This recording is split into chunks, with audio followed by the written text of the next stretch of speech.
Olá, meus irmãos, Shabbat Shalom. E aí, como é que ficou para você aí todas as informações do primeiro episódio? Fez você dormir meio, meu Deus? Hã? Bom, nosso intuito não é fazer você ter dúvida, pelo contrário, é você conhecer a verdade. Eu, desde já, mais uma vez, coloco para você, da outra vez não coloquei, né? Deixa o seu like, faz aquele like, faz seu comentário, pega aí o link, compartilha com outra pessoa. Hoje, segundo episódio, nesse Shabbat Shalom, que nós sempre liberamos para você no início de cada aula. Mais uma vez estamos aqui reunidos e evidentemente para dar continuidade no que paramos na semana passada, lembra? Falamos muito lá do livro de Gênesis, falando das primeiras civilizações, acadianos, sumérios, híbridos, anjos caídos. Nós deixamos ali vários pontas soltas e o intuito é nos episódios mais à frente juntando as pontas e nunca deixar você sem entender e compreender todos os fatos. Você que está entrando aí no chat, a bênção de Deus possa estar sobre sua casa e o entendimento do Espírito Santo possa percorrer o teu coração e a tua mente, que é o principal e fundamental. Lembra no último episódio, o primeiro, nós comentamos sobre a questão relacionada aos híbridos? Eu te faço pensar, para que fique cada dia mais amplo o teu entendimento. Já pensou na grande perspectiva de Hollywood dentro dos Marvel, né? Você pega ali a movimentação desses super-heróis, que antigamente era quadrinho, hoje se tornou, né, tecnologicamente nas telinhas do cinema e assim vai. Eles são, na sua grande parcela, híbridos. E grande parcela desses híbridos ou super-heróis, eles têm uma ligação, se você estudar, com deuses, entre aspas, do passado. Por exemplo, a Mulher Maravilha é a Diana dos Efésios. O nome dela é Diana. Você tem o Homem-Aranha, é híbrido. É uma aranha que picou e o homem passou a ter o poder de aranha.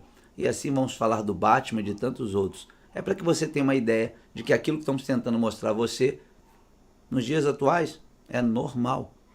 E aquilo que ocorreu no passado, lembra? Dias de Noé. Para que a gente possa iniciar sempre tendo a Bíblia como fundamento, peço a você para abrir em Apocalipse, capítulo 17. Meu intuito não é falar do livro de Apocalipse, se você quiser sobre profecia. Nós temos no próprio canal 18 aulas sobre profecias. Ali vai te ajudar bastante a entender o período atual e o que está acontecendo. Mas o que nós estamos liberando agora é um conhecimento para saber lutar contra ideologias, pensamentos, ideias, sofismas e culturas que estão infestando a nossa casa e saber que não é novidade, veio do passado. Em Apocalipse capítulo 17, verso 1, se você tem uma Bíblia, estou lendo na King James, tá?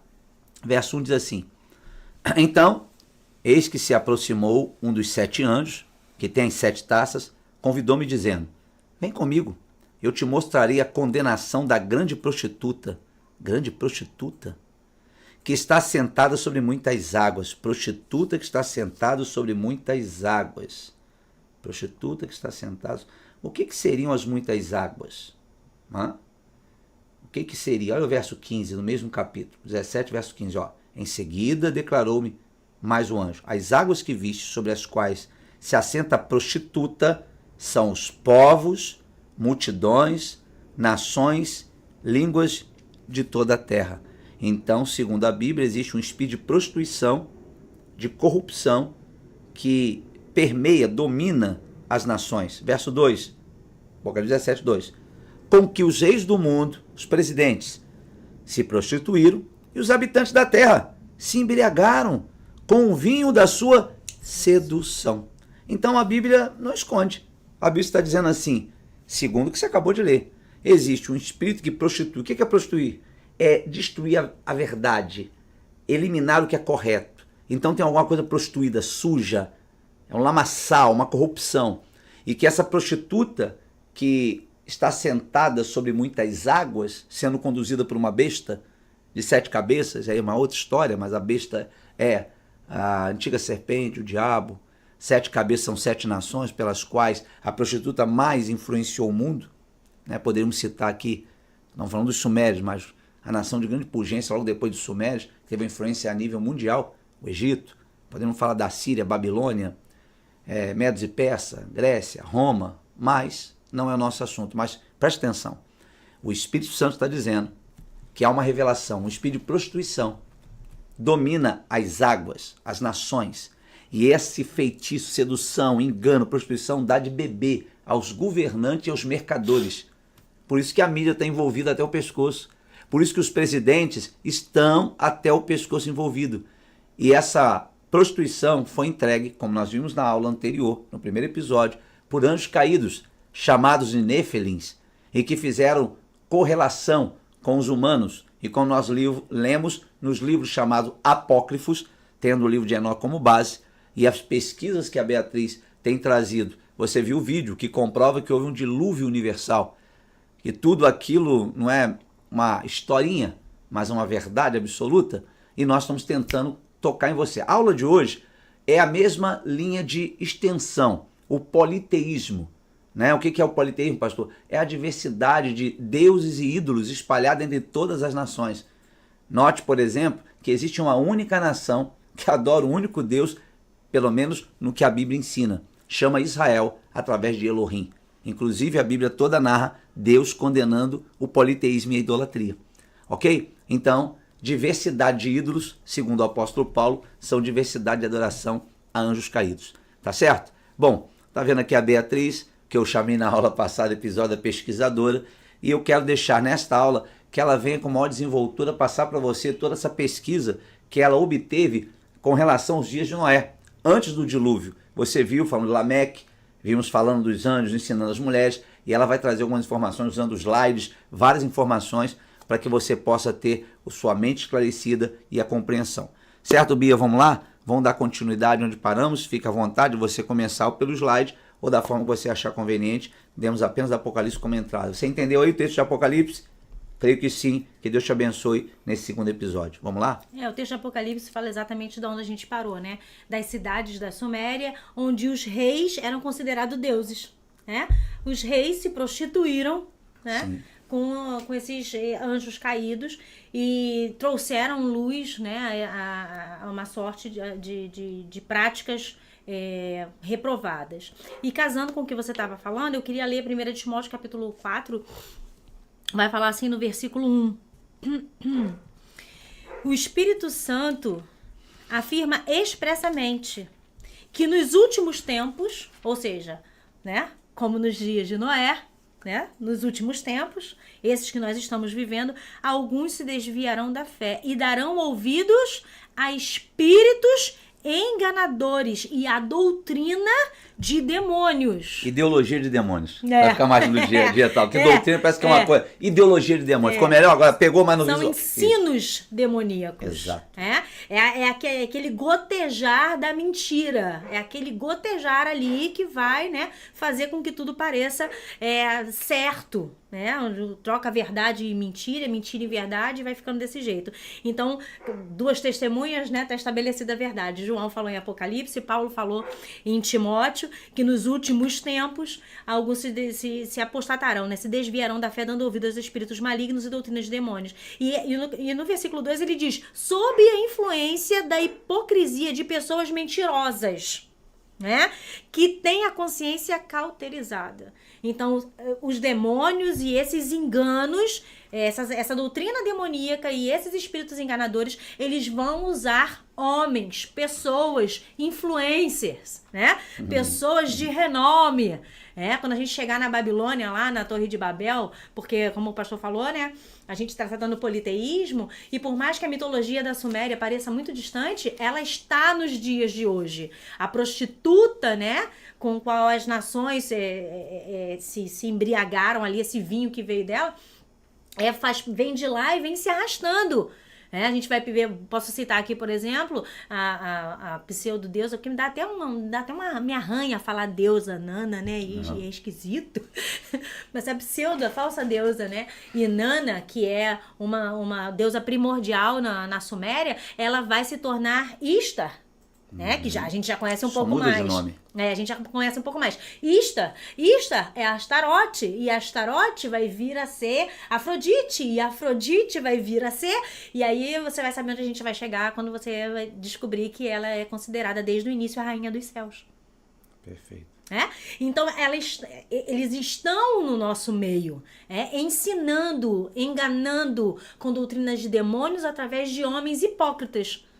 que vão ter cara de piedade, cara de bonzinho, que vão dizer pra você, siga esse padrão, que era exatamente o que acontecia na Suméria. Os reis estavam nos zigurates, que a gente já mostrou aqui, e os patamares inferiores serviam para a administração das cidades, política, né, ali, e o alto desses zigurates eram os santuários. Era um lugar onde os sacerdotes faziam os sacrifícios, os rituais e recebiam as informações, evocavam e invocavam esses deuses no último patamar. Como eu já disse, pode chegar até 18 andares, num edifício de até 18 andares. O que eu acho que a Bia está tentando dizer é que existe uma hierarquia, né? Sim. Assim como a pirâmide ela vai afinando para cima, a parte de cima são os que comandam e a parte de baixo vai definindo as suas direções. As autoridades, elas definem uma orientação ideológica, um pensamento, e as castas de baixo vão obedecendo. Exato. Hoje, por exemplo, elas acharam um poder absoluto sobre a mídia. A mídia hoje consegue vincular, através de smartphone, através de televisão, YouTube, seja o que for, uma condição absurda de informação para tornar-nos constantes, dominados pelas ideologias, doutrina de demônios, como foi lido no texto que Paulo falou a Timóteo. E quando o evangelho chega e Paulo é levantado por Jesus, ele diz, Paulo, eu vou lhe levantar para pregar o evangelho aos gentios, mas sua missão é tirá-los do império das trevas para o reino do Filho do seu amor, do poder de Satanás para o poder de Deus vivo. A história não mudou. É uma história de narrativas, de ideologias, de pensamentos. Aquele mesmo pensamento arbitrário, tendencioso, corrompido de Perseu dos deuses, dentro da Suméria, que fez todos os povos dali, que estão debaixo do domínio do rei da Suméria, fazer, obedecer, executar, não mudou nada nos dias de hoje. Acontece ao contrário, como ela falou, os influencers, que recebem muito dinheiro para isso, eles vão dizer para você que um tal objeto é bom quando eles mesmos nem usam. Mas vale dizer que é bom porque ganham pelaquilo que falam. E é justo nessa bolha de domínio é que muitos hoje vivem. E nós vivemos também querendo estar fora dessa bolha. E o intuito das Dias de Noé, ou desse episódio, é justamente entender que os sumérios, que parece estar muito tempo atrás, eles lançaram raízes profundas que chegaram nos dias atuais. Foram, permeando as culturas, passando... Aí alguém vai perguntar assim, Bia, mas se houve o dilúvio... e tudo ficou submerso, como é que isso veio à tona? Ponto número 1, os demônios são seres espirituais. Ponto. É só eles aparecerem para alguém e ensinarem de novo. Então não tem dificuldade nenhuma. Vamos lá. É engraçado que se você olhar na Bíblia, os mesmos gigantes que apareceram antes do dilúvio e foram destruídos pelo dilúvio, aparecem de novo na terra de Canaã. Homens, por exemplo, de 6 dedos em cada pé. Então, peraí, a gente tem... Aí volta de novo, Noé deixou 3 descendências. Uma delas foi amaldiçoada, voltamos tudo de novo, ela foi amaldiçoada, entregar sob domínio do mal. Você tem Jafé, Sem e Cão. A genealogia de Cão fica sob uma tutela de corrupção. E as hostes podem muito bem utilizar novamente essa geração para criar através dela novamente o processo que leva à decadência. Por isso que quando chega Israel a entrar nos territórios, qual foi a narrativa dos espias?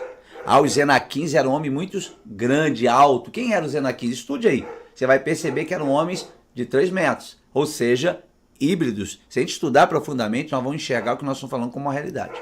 Até é interessante você tocar na situação dos descendentes de Caim, porque quando vem a situação pós-diluviana, que Noé toma lá da vinha, e acaba se embriagando e fica nu, modo de dizer, nu, e os filhos... Cão vê isso, e zomba do pai, e conta para o outro, e quando Noé desperta, ele fala a palavra dele é diretiva, a maldição é para Canaã. Cão vai ser servo de Sem e Jafé, toda a linhagem de Cão, mas a maldição vai para Canaã. Deus visita a maldição dos pais nos filhos. E no livro dos Jubileus, que é mais um livro apócrifo aí, conhecido, que serve dito como tal. Que serve como base, como fonte primária, que eu falei no vídeo passado, ele serve como fonte primária para contar a história. O que ele vai dizer? Que após o dilúvio, Canaã, ele acha as tábuas com os ensinos dos sumérios. No meio da confusão lá, ele fazendo alguma coisa, construindo alguma casa, escavando para fazer alguma coisa, ele acha Do mesmo jeito Alguém que se me fez acha achar, hoje. alguém me fez achar. Do mesmo jeito que se acha hoje, né? Você vai construir uma casa ou uma estrada, aí você se depara com um pedaço de osso. Oh, tem um osso. O que é esse osso? Aí você vai lá e descobre que é o osso de um gigante. Aí tem a foto da caneta desse tamanho e um gigantão grandão lá, uma régua e um gigantão grandão lá. Antes que alguém pergunte, né? Se você quiser, tá aí. Pode botar no seu Google, vai lá, pesquisar ossos de gigante, você vai encontrar. Geólogos que foram escavando um osso desse tamanho que você vai botando junto, o cara tem quase 4 metros. E as pessoas, se você continuar estudando, você vai descobrir que você pega esses ossos de gigante e você vê que eles estão comprimidos, né? É como se eles estivessem deitados em posição de feto, porque eles são grandes e na Suméria, eles tinham como prática de funeral dobrar as pessoas como se elas fossem sementes para a ressurreição. Então, eles pegavam os descendentes para morrer e eles botavam em posição uterina e enterravam desse jeito como sementes. Então, já casa, né, com a situação. Então, Canaã ele vai achar isso e ali vai vir toda a história da questão de Anu, que você falou dos Anaquins, né? Sim. Que são os Anunnakis. Se você for olhar, é considerado Deus Anu, e de Anu vieram os filhos de Deus para a Terra, para habitar aqui, de onde descendem os Anunnakis, que são porque os às vezes Anaquins. vai perguntar, Anunnaki, o que é isso? Confusão, Mesmo qualquer esotérico, qualquer pessoa religiosa, pagã, vê os Anunnaki como algo sobrenatural, os ETs daquela época que vieram para trazer informação, que nada mais são, à luz da Bíblia, anjos caídos, ponto.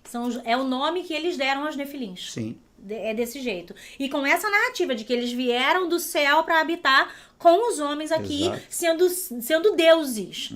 Então, quando a gente volta lá para aquilo que eu estava falando dos zigurates, das cidades que foram construídas em torno desses zigurates e que no topo dele você tem ali a questão da adoração, esses deuses são reis das cidades. E eles guerreiam entre si por poder. Voltei lá para o negócio do vídeo passado. Eles guerreiam entre si por poder. E nessa guerra é que vai sobressair alguns deuses que vão se tornar mais conhecidos, mais pujantes, né? E vão ir passando de geração em geração e rumando aí, né? Para as próximas civilizações. E nesse contexto a gente tem as tábuas dos reis da Suméria, né? As tábuas do rei da Suméria é como se fosse como é que eu vou dizer, um escrito, né? Porque ele é de 4 lados. É uma tábua que não é uma tábua lisa, né? Sim. São 4 lados. É um quadrado, só que ele é compridão, assim. Uma pilastra. Uma pilastra. Que é um registro escrito dos acontecimentos, né? Você vai ver, a gente vai botar o vídeo. Então, ele é escrito em colunas em todos os lados. E eles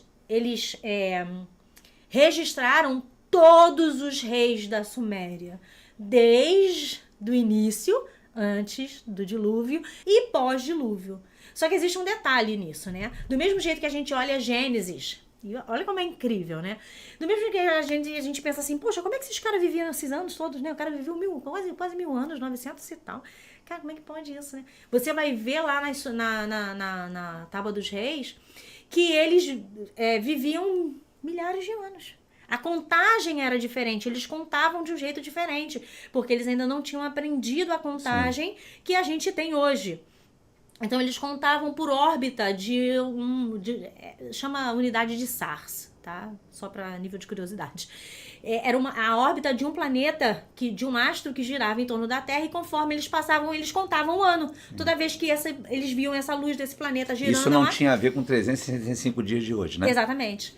Então, eles contavam assim, 1, 2, 3, 4, 5, 6, 7, 8, 9... E aí, eles multiplicaram os anos. Tá? E aí depois, no pós-dilúvio, eles voltam com a contagem que a gente já tem. Porque muito provavelmente, nesse interim, Noé aprendeu a contar os dias. Sim. Ensina-nos a contar os dias. Perfeito. Então, Noé aprendeu a contar os dias ou recebeu de alguém, provavelmente Enoque, a contagem correta dos dias. Eu digo provavelmente Enoque porque os livros falam isso, esses livros de Enoque, dos jubileus. E simples, tá? Para você ilustrar, para não achar que eu e Beatriz estão filosofando aqui. Existe um filme de Enoque, um novo, que bota tudo isso aí meio misturado, porque Hollywood é campeã de misturar tudo. Pega um pouco da verdade, bota um pouco a confusão, e quem vai vendo fica pior do que aquele que não tem conhecimento. Eu só estou tentando mostrar para você que nós não estamos inventando. Igual quando a gente fala sobre, por exemplo, o conflito que a Bíblia narra, que houve no passado entre gregos e persas. Aí quando eu vou dar a ilustração, falar sobre ela, falar, vê o filme, Os 300. Porque quem fez o filme Os 300 foi buscar na história o que biblicamente está narrado. Que é a história, né, de Nabucodonosor, não vou sair do contexto, mas para provar que aquilo tem veracidade. Porque tem gente que diz assim, nós temos que ter a veracidade ligada aos fatos seculares, né? Assim, ciência, não é isso? E nós estamos tentando exatamente mostrar para você que nós não estamos inventando absolutamente nada. Está nos registros primários. Mas você tem que ir lá. Para de acreditar no que dizem para você. Busque, informe-se, para que você tenha clara consciência daquilo que nós estamos abordando.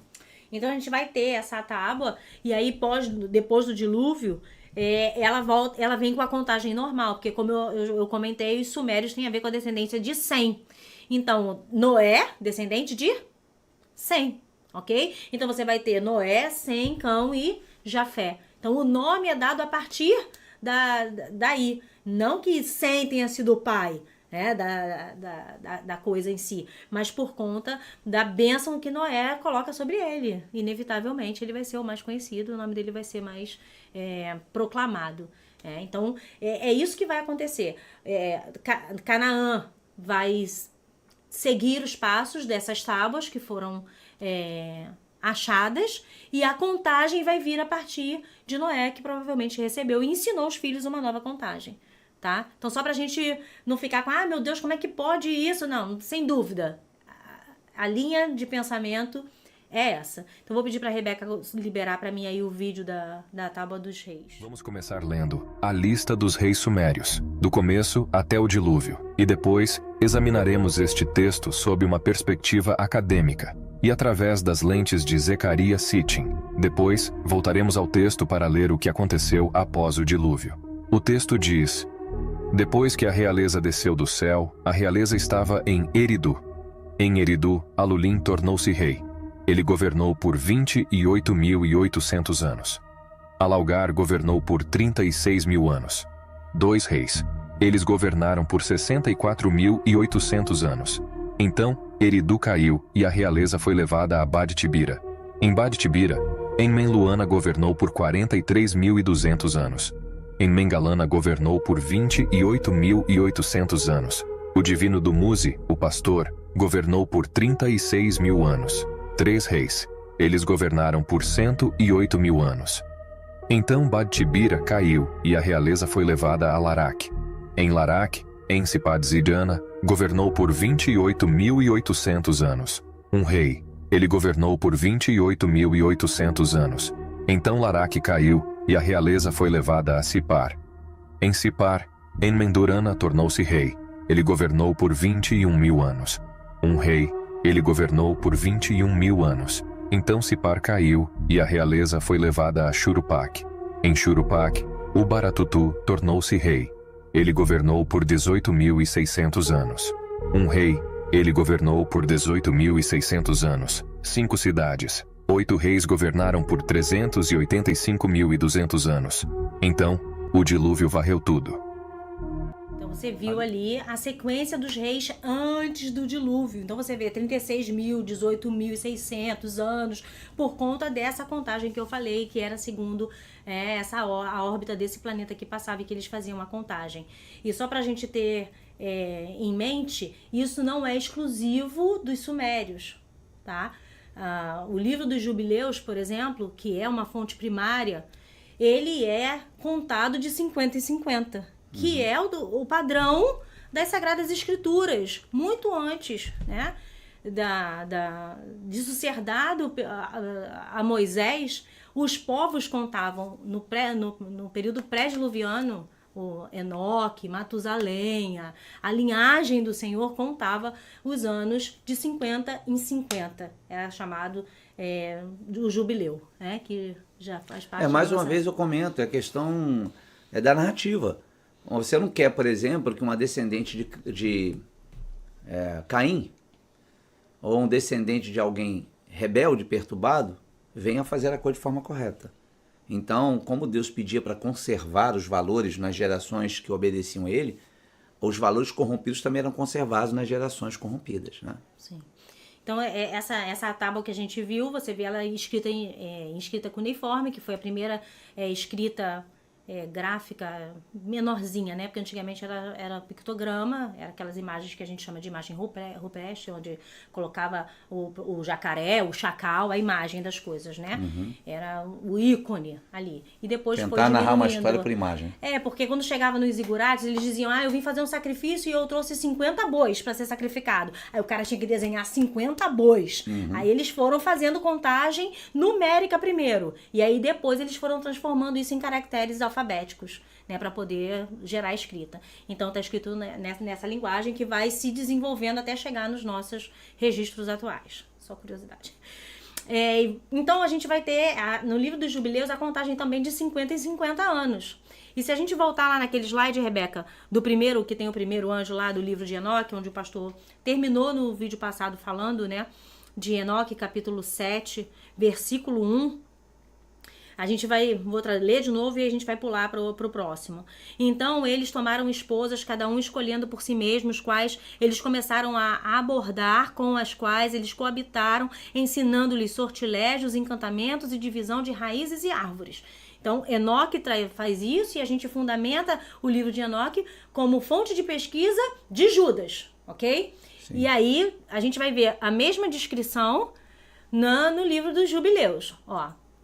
O que o manuscrito diz? Agora eu estou no livro de Jubileus e ele diz assim, no capítulo 4, versículo 15. Manuscrito apócrifo, tá? Dito por alguns, mas é uma fonte de consulta.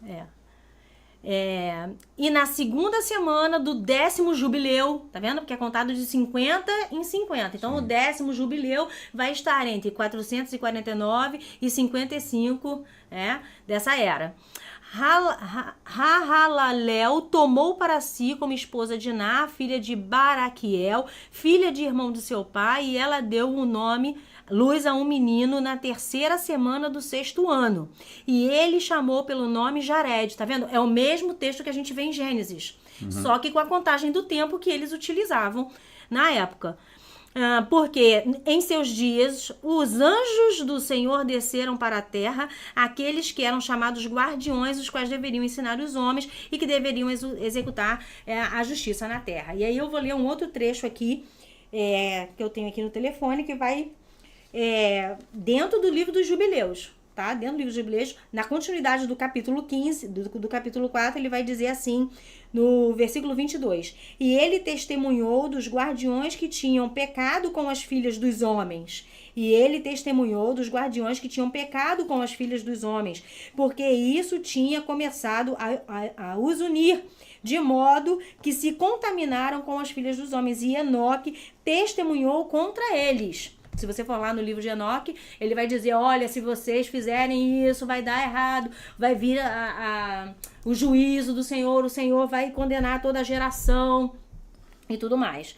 E ele foi tomado, quem foi tomado? Enoque. Enoque foi tomado, como diz a Bíblia, né? E ele já foi tomado e não se viu mais. Aqui há um relato. E ele foi tomado do meio dos filhos dos homens e nós conduzimos ao jardim do Éden. Pegaram Enoque e levaram ao jardim do Éden em majestade e honra, e eis que ele escreve a condenação e o julgamento do mundo. Ele antecipa aquilo que você leu no início, dizendo, é isso que vai acontecer, vai vir juízo, Deus vai arrasar com vocês, por causa dessas práticas. Eis que ele escreve a condenação e o julgamento do mundo e toda a maldade dos filhos dos homens. E por isso, por causa dessas situações, trouxe Deus água do dilúvio sobre toda a terra, inclusive o Éden. Inclusive sobre o Éden.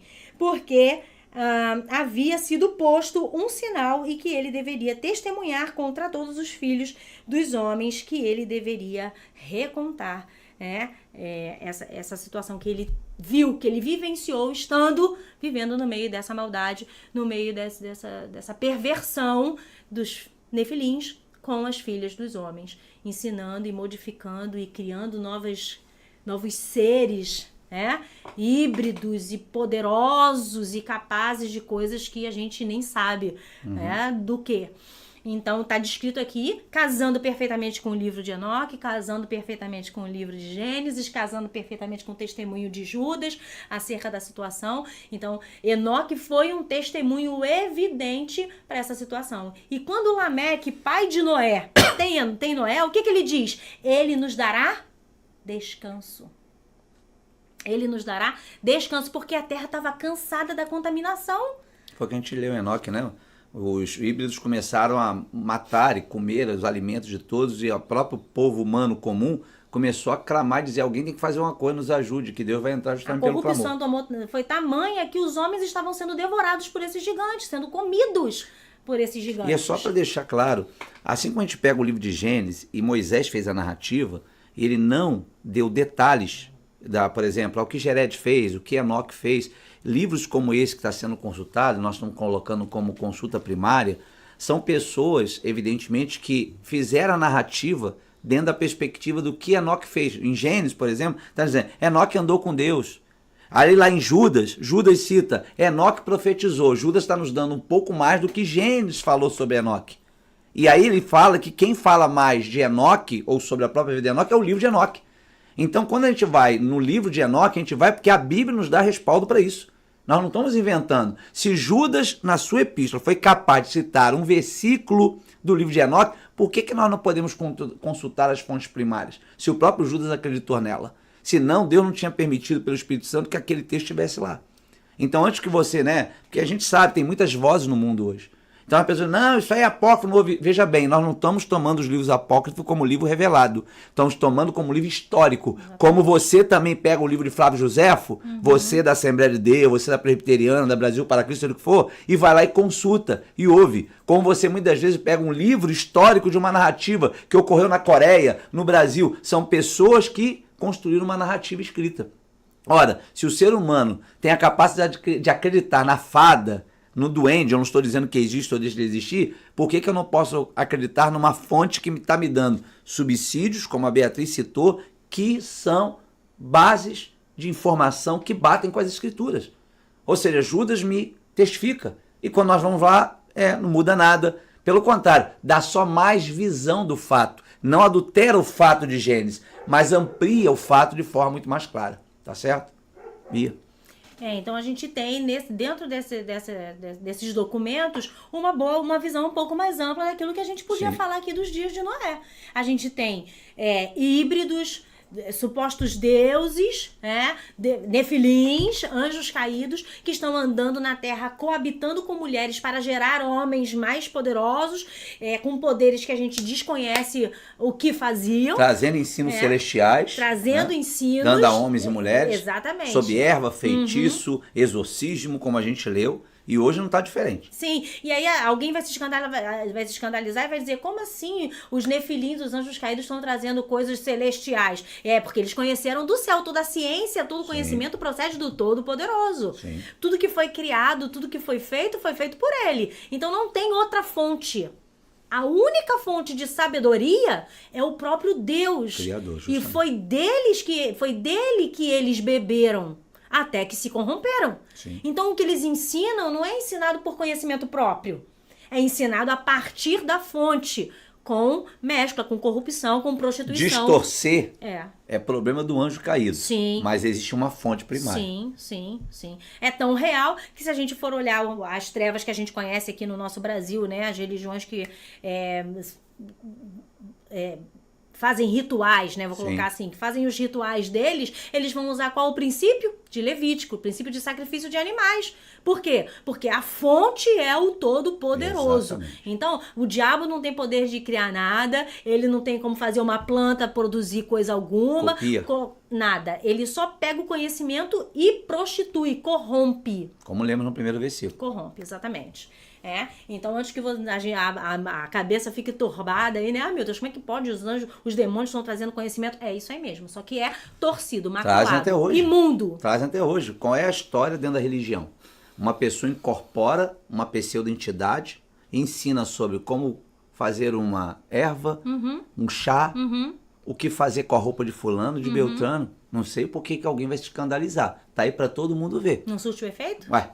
Por quê? Por que eles sabem mais do que a pessoa de forma humana e comum? Por que muitas pessoas vão consultar essas entidades para terem benefício na saúde, no amor, seja no que for? Então veja bem, não é que não exista. Existe. Mas como a Beatriz colocou, são valores que aprenderam quando não estavam caídos e quando caíram pegaram os valores e prostituíram, corromperam os valores. Então presta bem atenção. como nos dias de Noé.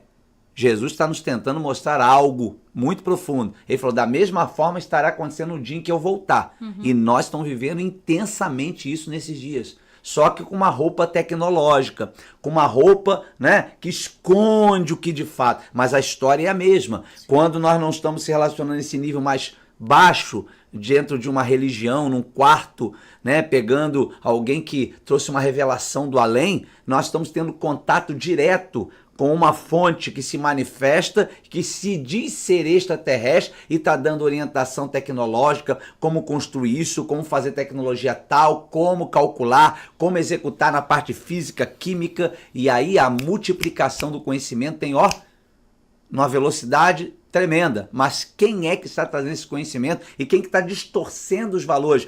Queridos, nós sabemos o CERN, já ouviu falar? CERN é uma máquina enorme construída dentro de um local entre a Suíça e a França, onde tem como ideia mexer as partículas para descobrir uma abertura de um portal para entrar em contato com a divindade. Que divindade é essa?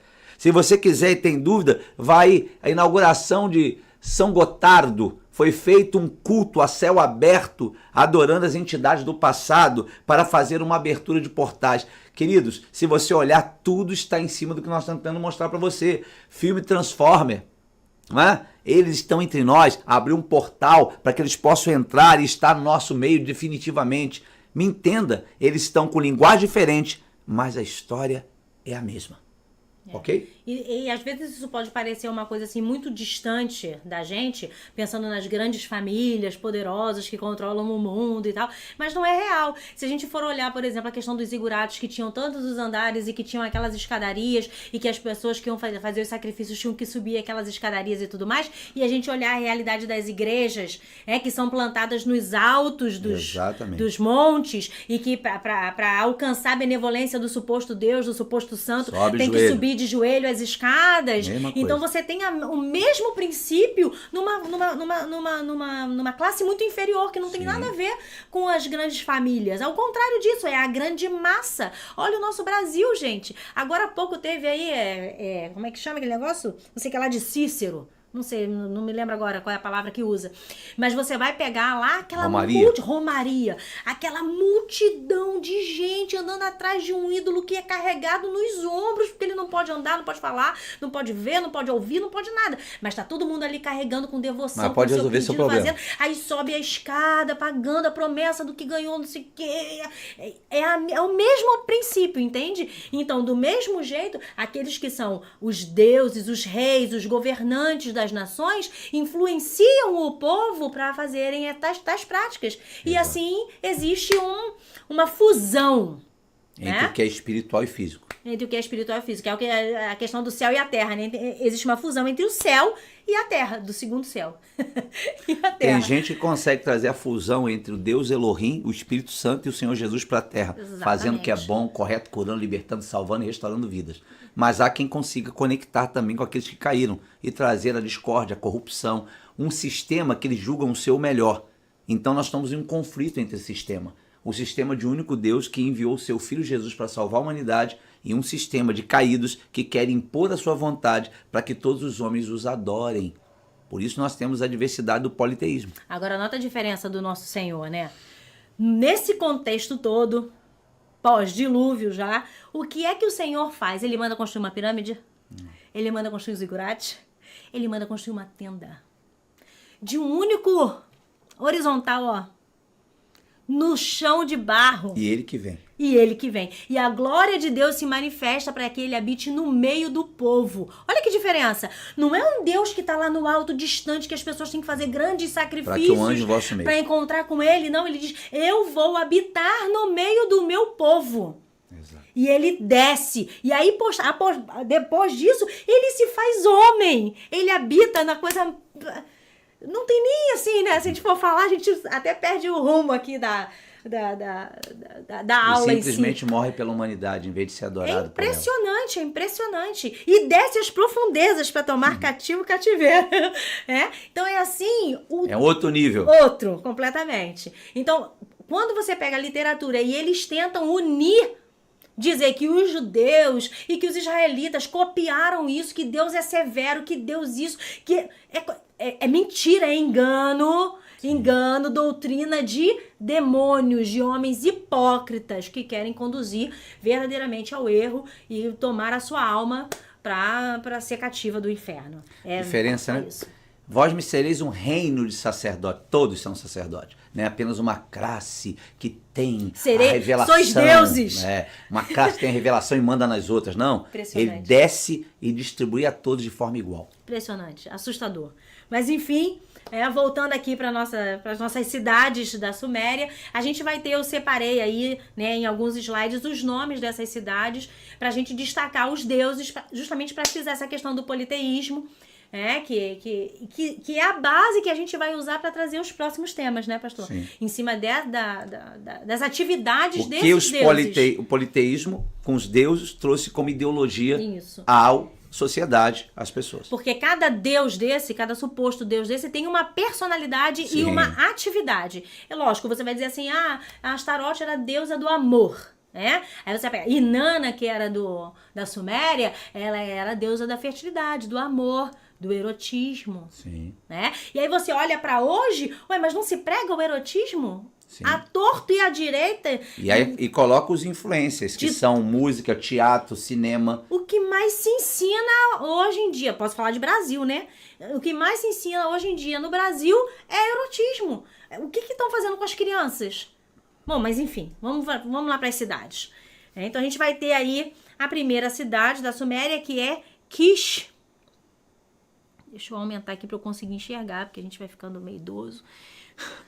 Cujo deus era Anu, né? Eu não vou ler isso tudo, depois a Rebeca pode compartilhar lá o PDF, né, no grupo, e aí vocês, se quiserem ler para conhecer um pouco mais das cidades, vocês leiam. Mas eu quero aqui só frisar que na cidade de Kish, o deus adorado era Anu. E algumas cidades vai repetir esses deuses, porque no decorrer da história, como eu falei, eles vão guerreando entre si e vão tomando território.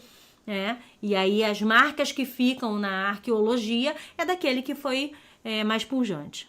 Então a gente tem o deus Anu, e vários templos e palácios importantes foram construídos na cidade durante os períodos da Babilônia e Assíria. Então nota, é o mesmo deus, já lá no período da Babilônia e da Síria, já milênios depois, eles vão voltar, só que talvez com outro nome, Marduk, com outra... Mas é o mesmo espírito dominador, mesmo espírito dominante. A gente vai ter Erech, cujo deus é Enlil, que era o deus do vento, da terra e das tempestades. Sipar, cujo deus era o deus do sol, Shamash. Em Ur, a gente vai ter o deus Nana, que governava, e o rei era o seu primeiro servo. Tá vendo como é que há uma unidade ali? Eles estavam ligados, né? Próximo, a gente vai ter Akshak, cujo deus vai ser adorado. Akshak era adorado, é o próprio deus. A cidade recebe o nome do deus, Akshak. Era adorado em templos e altares em toda a região da Mesopotâmia, e muitos rituais e oferendas eram realizados em sua honra. Então todas as cidades ali serviam a esse Akshak. Larak, que além de Utu, que era um dos deuses, outros deuses sumérios eram cultuados em Larak, como Inanna, deusa do amor e da guerra, e Nana, deus da lua. É interessante porque depois a gente vai ver esse negócio dos deuses primordiais, deuses grandes e tal, e esses deuses, supostos deuses, eles vão ter gamas de demônios que trabalham para eles, que estão no submundo.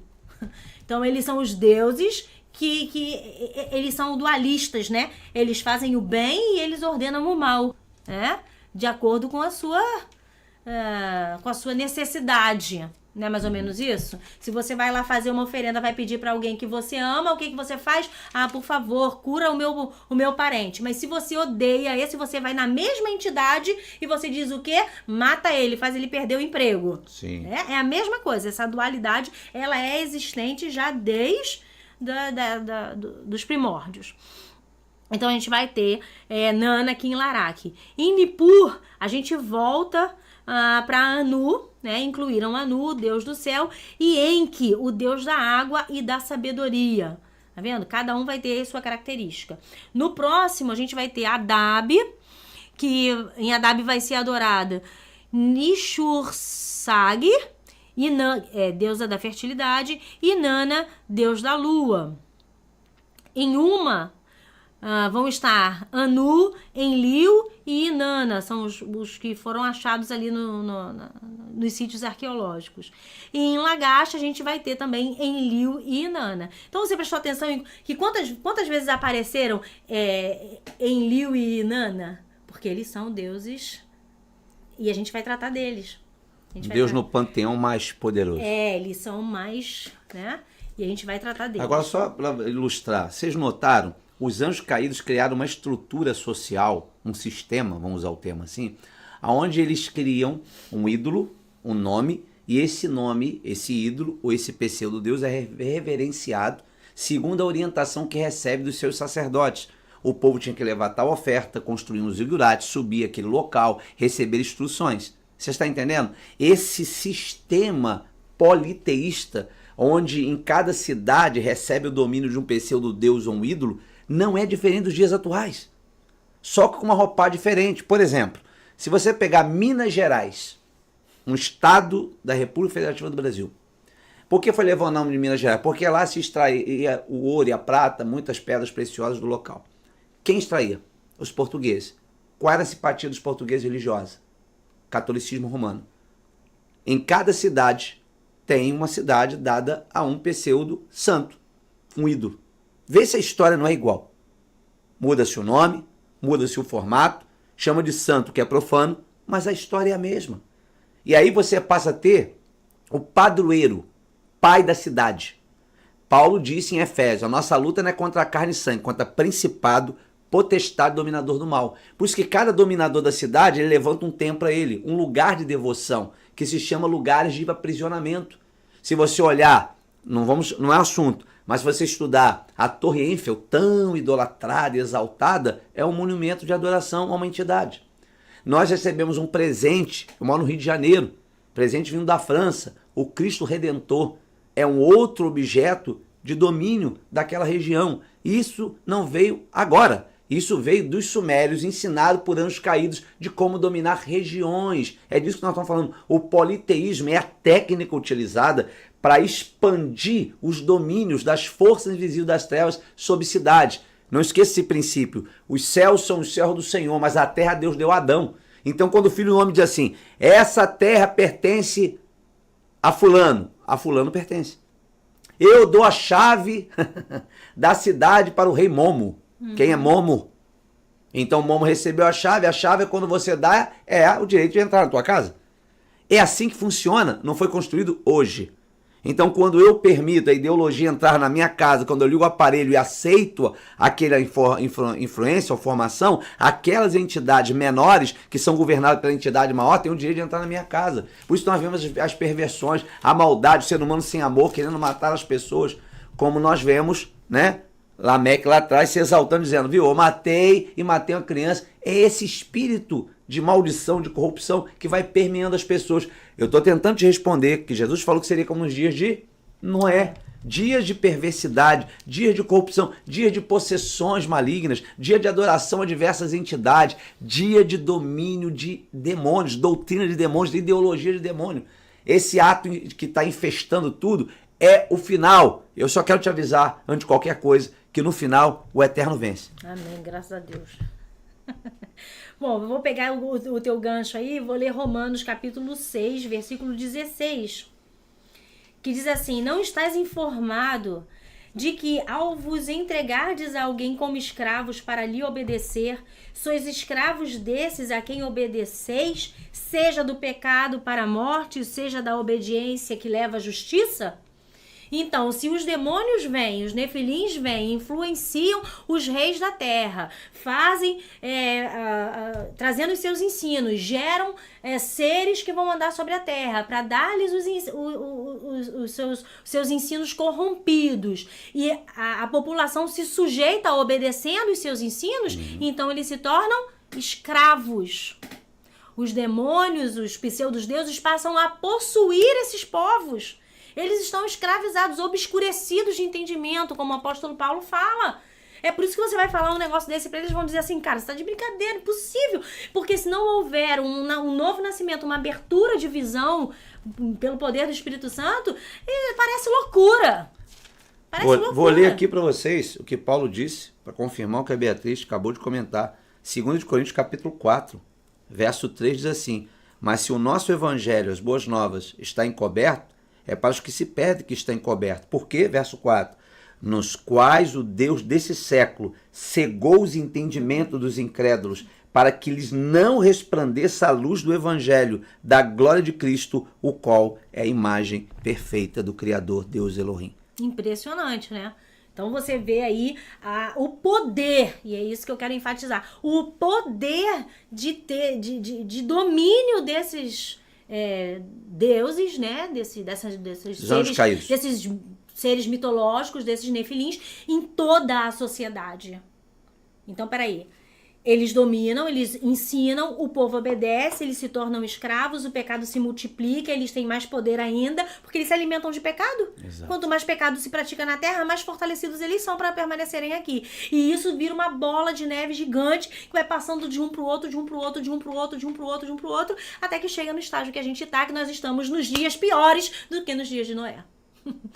Mas enfim, ficaram faltando 2 cidades, eu vou voltar lá pro slide. A gente tem Bat-Tibira, né, onde a gente tem a referência do deus Enlil de novo. Nós temos Lars ainda, né, com a referência do templo a Star, né, que é Inanna, e o templo a Shamash, né, que é o deus do sol e da justiça. Então você vê sempre as mesmas coisas: deus da tempestade, deus do sol, deus da lua, deus da fertilidade, deus da tempestade, deus do vento, deus da agricultura. Você vai pegar isso em todas as mitologias, permeando a sociedade, uma após outra, um império depois do outro, uma civilização depois do outro, e você, né, o curso do mundo vai levando isso de um jeito que chega nos dias de hoje, implementado e transmitido para nós sem nenhum desses viés.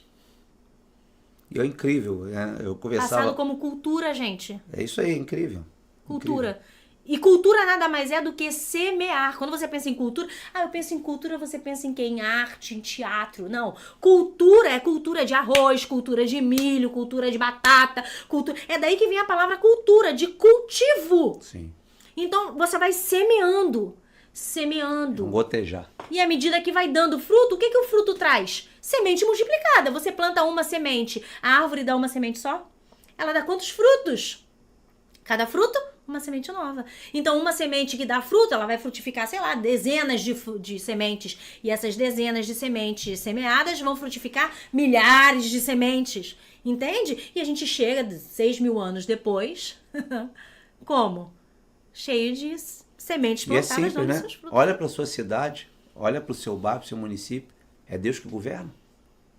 É o que ela está tentando mostrar. Olha como é que influenciar a cultura e o comportamento, o trejeito, a ideologia faz com que fortalece a violência, a prostituição, a destruição de filhos, a morte de criança no ventre. Porque essas entidades passaram para os seus que estão sob seu comando, seus súditos, que percebam ou não percebam, são súditos, o que eles pensam. Então nós não temos paz em nossas casas, nós não temos paz em nossas casas. Por quê? Porque a violência cambeia, o mal cambeia. Você não vê o Espírito Santo comandando, você não vê o Deus eterno fazendo da sua palavra o caminho de justiça para todos.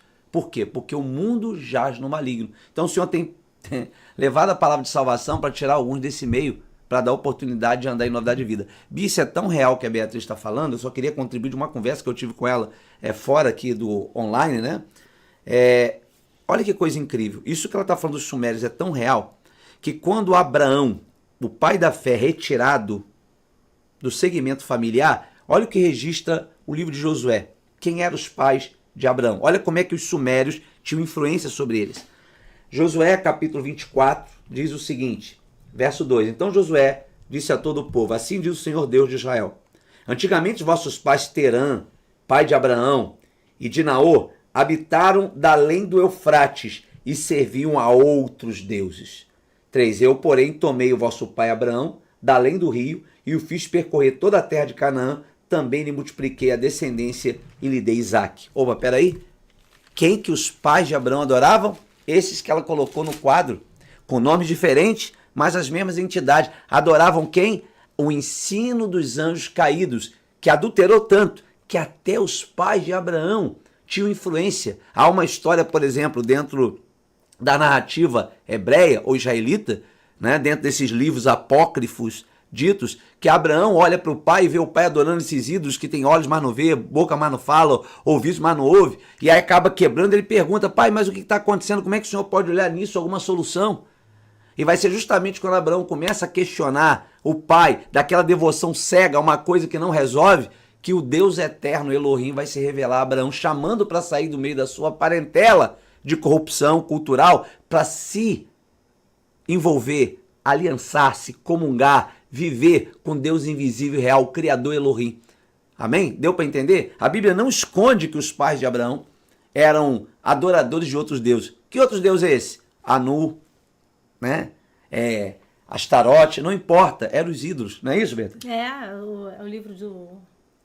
livro de Abraão, Outro livro Apocalipse apócrifo de Abraão, é outra fonte histórica, Sim. primária, onde conta toda essa situação de que Terá fazia lá os deuses, ele era artesão no serviço desses deuses, desses pseudodeuses, e Abraão questiona, fala: poxa, pai, você que é o Deus deles, você que cria, você que faz. E o pai fica chateado, briga com ele, tem todo um contexto, uma narração, né, a contação da história ali.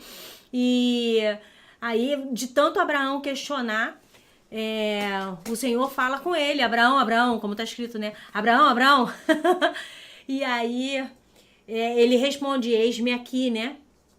Isso aqui é o volume 1. E Livro apócrifo.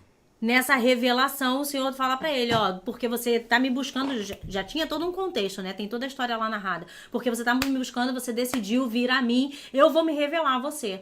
E aí ele fala pra Abraão: sai da tua terra, da tua parentela e vem pro lugar que eu vou te mostrar. E Abraão não pensa duas vezes, ele vai, ele atende a voz do Senhor, e quando ele vira as costas e o pai amaldiçoa Abraão, o pai é morto, fulminado, com um fogo que desce do céu, um raio que mata ele ali.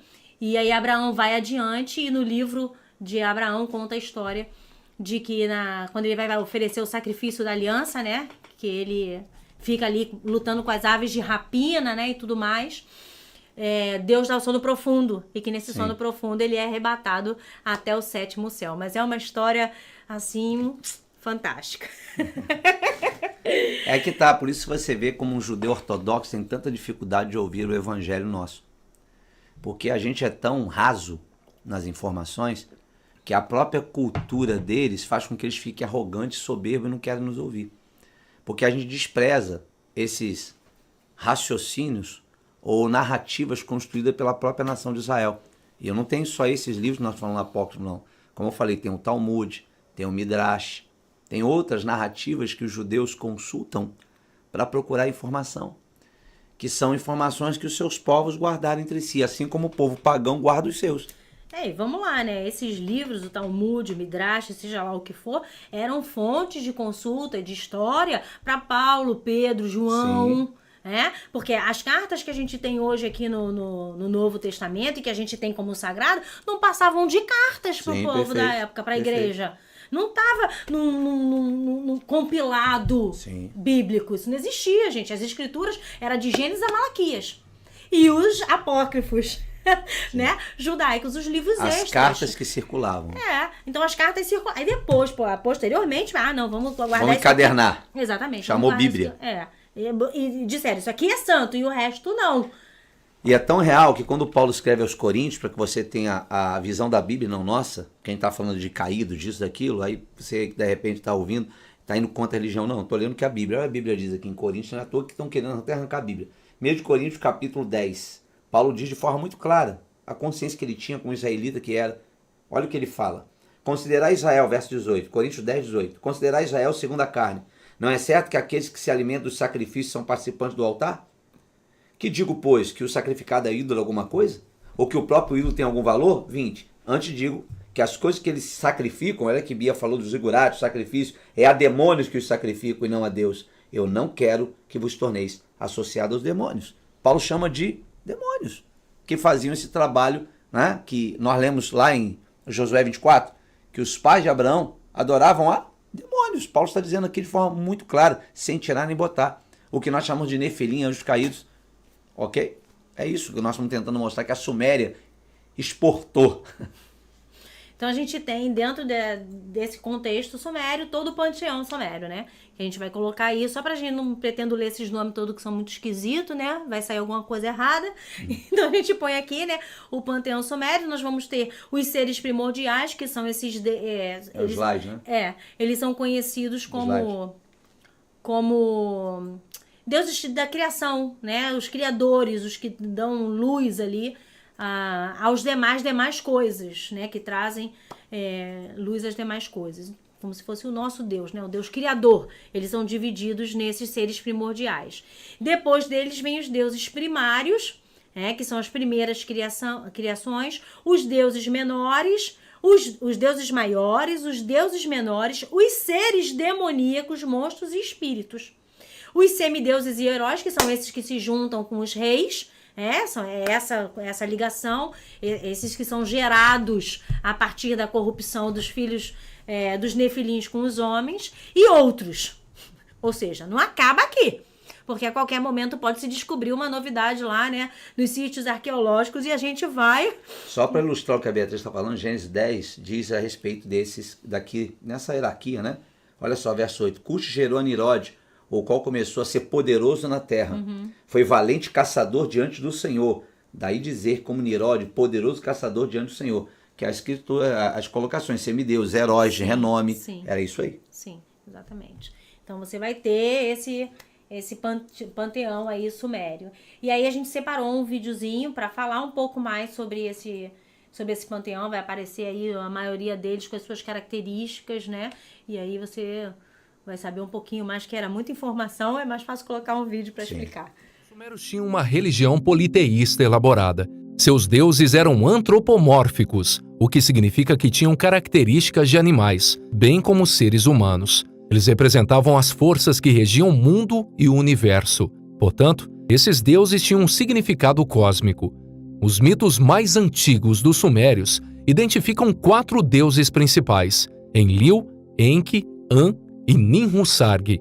A sociedade suméria sempre foi baseada na vida cívica, mas se acreditam que se tornaram mais urbanizados por volta de 3000 a.C., época em que os primeiros registros foram escritos. A natureza urbana da sociedade dessa época fazia com que os deuses fossem identificados com as cidades. Os sumérios viviam essencialmente no que chamaríamos de cidades-estado, e cada cidade tinha seu deus específico. Esses deuses tinham a função de ser o protetor da cidade e de seu povo. A maior mudança na sociedade suméria ocorreu quando a Suméria foi conquistada pelos acadianos. Os acadianos viveram imediatamente ao norte da Suméria. Como resultado da conquista da Suméria pelos acadianos, a língua acadiana começou a ser usada ao lado do sumério. Os deuses acadianos foram com o tempo sincretizados, ou combinados, como os antigos deuses da Suméria. Os sumérios acreditavam que o mundo era uma cúpula gigante que era envolta em um mar primordial. A Terra era a base da cúpula, e embaixo disso existia um submundo e um oceano em oposição ao mar de água salgada primordial.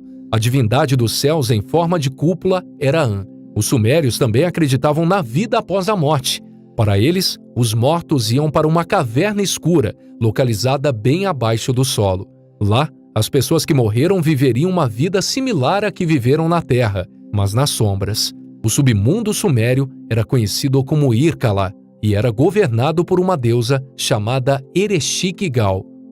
Enlil foi chamado de Grande Montanha, Senhor do Vento e Pai dos Deuses. Enlil não era apenas adorado pelo povo da Suméria.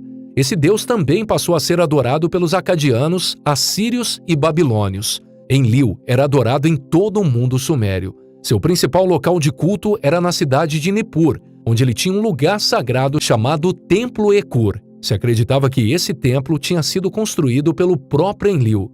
Os sumérios acreditavam também que o templo era uma espécie de ponte do céu para a terra, De acordo com as lendas, Enlil era tão sagrado que nem mesmo os outros deuses podiam olhar para o rosto dele. Como outros deuses sumérios, Enlil experimentou um aumento de popularidade devido ao aumento da importância de sua cidade de devoção, Nippur.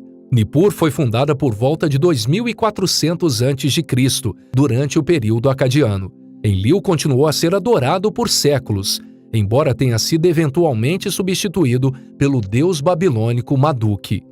An era mais tarde conhecido como Anu e também era uma espécie de Zeus do panteão sumério, embora nem sempre fosse o deus principal. Foi substituído durante a maior parte do período sumério por Enlil. An foi o ancestral dos deuses do panteão sumério. Enlil era o filho de Anu e Ki. Anu aparece na epopeia de Gilgamesh, quando Inanna, sua filha, o convence a permitir que ela use o touro do céu para atacar o herói Gilgamesh. O centro de adoração de Anu era na importante cidade de Uruk, onde o seu templo Eanã estava localizado. Enki era o deus da sabedoria, da água e da criação. Ele era o governante da terra. Este deus também era conhecido como Ea nos mitos acadianos e babilônicos. Como os outros deuses, Enki foi originalmente um deus regional, que mais tarde adquiriu um status nacional. O culto de Enki se espalhou muito além das fronteiras da Suméria e Acádia. Enki era adorado pelos hititas, hurritas e cananeus. Enki era associado a Mercúrio, o planeta.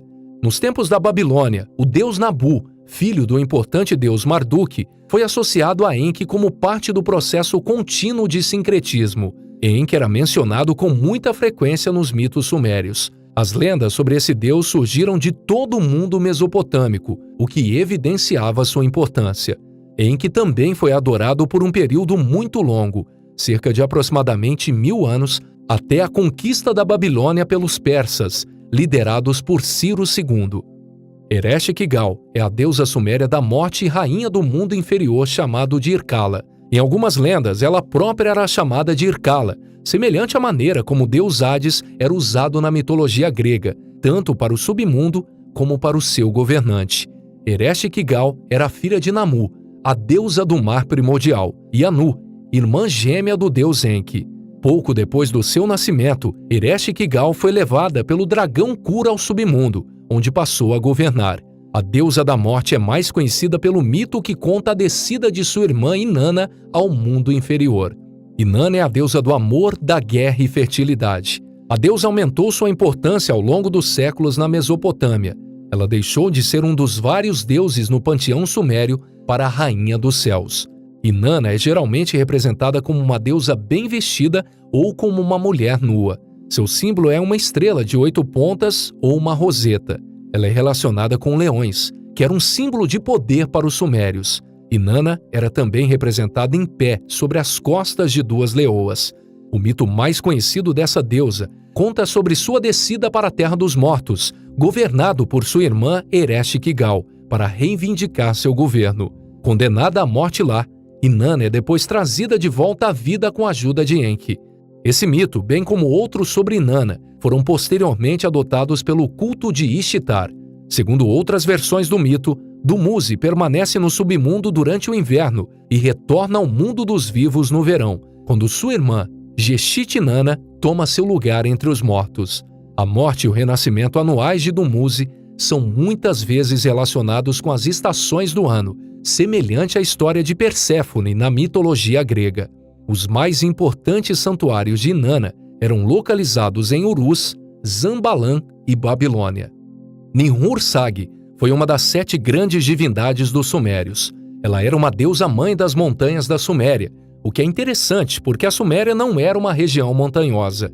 Ninhursag teve vários outros nomes, não diferente de outros deuses dos sumérios. Também era conhecida como Ninmã e Dangal-Nuna. Ela era principalmente uma deusa da fertilidade. Ninhursag, ao que tudo indica, assumia alguns dos papéis de Inanna, pelo fato de às vezes ser chamada também de Grande Senhora do Céu.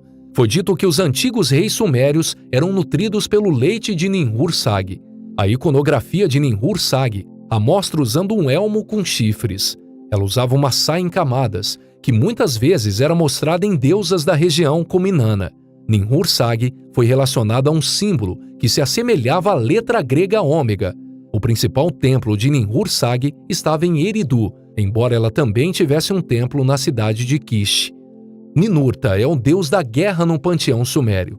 Ele também estava relacionado a escribas, agricultura, caça e justiça. Ele era originalmente um deus da agricultura que protegia os homens das forças demoníacas. Ninurta assumiu um papel de guerreiro com o crescimento do Império Sumério, quando a guerra ganhou mais importância. Ninurta também era conhecido como Nigirsu e era filho de Ninhursag e Enlil, embora às vezes ele fosse descrito como filho de Ninlil e Enlil. Ninurta se tornou o importante deus dos assírios por causa dos atributos de guerreiro que possuía na época do Império Assírio. O principal centro de adoração de Ninurta estava originalmente em Nippur, mas posteriormente passou para a cidade de Kaliu, do período assírio em diante. Ninurta também tinha um templo importante em Lagash, que foi reconstruída pelo rei Gudea. Ninurta foi frequentemente retratado como um guerreiro alado disparando raios. Ele apareceu em vários mitos, incluindo o mito do roubo de Anzu da Placa dos Destinos. Utu, ou Shamash, era o deus do sol. Esse deus também era relacionado à verdade, moralidade e justiça. Nesse aspecto, Utu é semelhante ao deus grego Apolo, que também era associado à justiça, moderação e moralidade, além de ser o deus do sol. Essa é uma conexão importante, pois há muito tempo foi proposto que Apolo não se originou com os gregos. Os estudiosos acreditam que o deus solar original dos gregos era mais provavelmente uma mulher. Porém, com as invasões, vieram um grupo de deuses masculinos, incluindo uma divindade masculina do sol. Utu era o irmão gêmeo de Inanna. Utu apareceu em uma série de mitos sumérios importantes. Ele ajudou Gilgamesh em uma de suas batalhas contra Humbaba. Utu era geralmente descrito como filho de Nanna e Ningal, mas às vezes ele foi dito ser o filho de Anu ou Enlil. As principais cidades dedicadas a Utu estavam em Sipar e Larsa. De acordo com os mitos sumérios, o universo surgiu quando Namu, um abismo sem forma, enrolou-se em si mesmo no ato de autoprocriação, gerando Anu, deus do céu, Ki, deusa da terra, e Zuri, deus do equilíbrio entre as dimensões. A união de Anu e Ki produziu Enlil, senhor dos ventos, que eventualmente tornou-se líder do panteão dos deuses. Após o banimento de Enlil de Dilmun, a morada dos deuses, por violentar Ninlil, a deusa teve um filho, Nanna, o deus da lua, mais tarde chamado de Sin. Zuri, revoltado com o acontecimento, criou uma dimensão abaixo da Terra, uma dimensão neutra. Da união posterior entre Sin e Ningal, nasceram Inanna e Utu. Também durante o banimento de Enlil, o deus tornou-se pai de 3 deuses do submundo junto com Zuri e Ninlil. O mais famoso foi Nergal. Você viu aí no vídeo, né, a quantidade de deuses, por isso a gente fala que é politeísta, né, a quantidade de deuses que eles se curvam, dos quais se faz escravo, cada um com a sua personalidade, com a sua característica. E eu vou bater nisso aqui por muitas vezes. Cada um deles tem as suas qualidades e suas características. E são essas qualidades e características que a gente vai ver permear aí na sociedade. A gente vai olhar os grupos, né, da sociedade, e elas vão ter as suas atividades características ali, né? Você vai pegar o pessoal do funk, por exemplo, eles vão ter as suas características. A prostituição, o vício, as drogas, a violência, porque está debaixo de um domínio. E aí se a gente for setorizando assim, a gente vai ver que cada um deles está dominado por uma situação. Então, essas coisas que eram feitas, né, lá no alto, com sacrifícios, agora é feito em rave, agora é feito em Lollapalooza, agora é feito nesses grandes shows no deserto que a gente desconhece. Existem inúmeros festivais de Wicca, Wicca, dos deuses nórdicos. Exatamente. Existem inúmeros festivais feitos dentro das florestas. Para invocar as entidades. As bruxas, né? Wicca é bruxo. E é engraçado essa sedução de poder, que desde antigamente a serpente fez a Eva, é a mesma coisa. Eu vou me envolver com a bruxa, eu vou me envolver com os deuses da floresta para ter poder. E isso leva o ser humano à autodestruição. Então a gente vai ter isso nos dias de hoje. E aquilo que é aprendido lá é trazido para a sociedade, é cantado nas músicas, é ensinado nos filmes, nas séries do Netflix, Muita coisa. É ensinado nas novelas, é trazido para dentro das escolas, nos teatros, nessa arte maluca. Que diabo de arte é essa que tem um quadro em branco? Quadro em branco! Ah, não, eu botei a arte na galeria. Aí você chega lá, 3 quadros em branco. E o cara ganhou dinheiro fazendo isso. Falei, gente... É simples, né? O resultado desse domínio a gente vê no dia a dia. Com as coisas que a gente fala assim... Quem tem bom senso, veja, nós não precisa ser crente ou cristão, não é essa a questão. Quem tem bom senso moral, diz assim, cara, não é possível que alguém pagou para ver isso. Não é possível que alguém acredite que um quadro em branco é arte. Não é possível que alguém acredite que um camarada vestido de cavalo no meio de um monte de criança, que aquilo ali é educação. Essas coisas ficaram tão aberrantes, tão horríveis, que você vê a manifestação desse domínio neste nível. Então percebe-se, os trabalhos feitos na cultura, no cinema, no teatro, na televisão, nas séries, tá dando resultado. Porque a gente vê a sociedade cada vez mais... Quantas pessoas tirando a vida? Quantas pessoas com suicídio, depressão mal do século XXI? Por quê? Porque adora essas entidades que fazem a pessoa ficar tão louca que se atira de um prédio para tirar a vida, porque não aguenta angústia e aflição. Essa é a situação que vai nos levar às ideologias. O politeísmo leva-nos a ideologias, a doutrinas, a ideias, filosofias. Então a briga que você vê na mídia não é a briga de direita com a esquerda. É a briga entre forças invisíveis das trevas com as forças da luz. Esse é o conflito. É o que nós tentamos mostrar para vocês os dias de Noé, hein? E isso foi feito de uma forma muito cuidadosa, porque quando Jesus vem, ele dá um baque, ele dá um golpe na cabeça, né, do dragão. Ele dá um golpe, ele é ferido mortalmente ali. Então, aquilo que era comum, né, de beber sangue, de tomar banho de sangue com boi sendo sacrificado na cabeça, você entrar, né, numa bacia cheia de sangue, enfim, coisas que eram normais em Roma, agora já não podiam ser praticadas tão abertamente, porque a religião dominante oficial agora era o cristianismo. Exato. Então, a vinda ficou no submundo. A vinda do Senhor e a vida do Senhor trouxe esse golpe. E esse submundo, para voltar com toda a moralidade, com toda a prática da justiça, com toda a vida de santidade que os nossos irmãos trouxeram, com a vida prática em Jesus Cristo, ficou muito complicado. Então, o que eles fizeram? Eles transformaram isso tudo em sementes, como eu falei. Não, vamos educar pouco a pouco, pouco a pouco. Então, vai chegar um momento que eles não vão pegar as crianças e vão sacrificar abertamente. Vai chegar um momento que eles não vão estar na arena, no Coliseu, se divertindo com as pessoas sendo devoradas, né?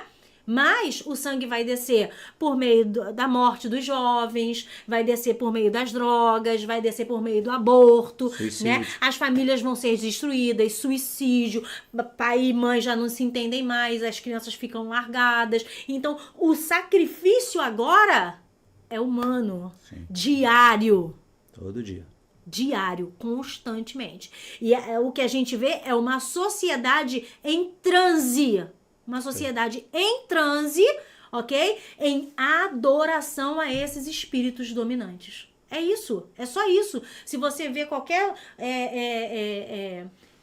entretenimento que seja um chamado para ir num festival, culto. Um teatro, culto. Um filme, culto. Sinto muito, é a realidade nua e crua.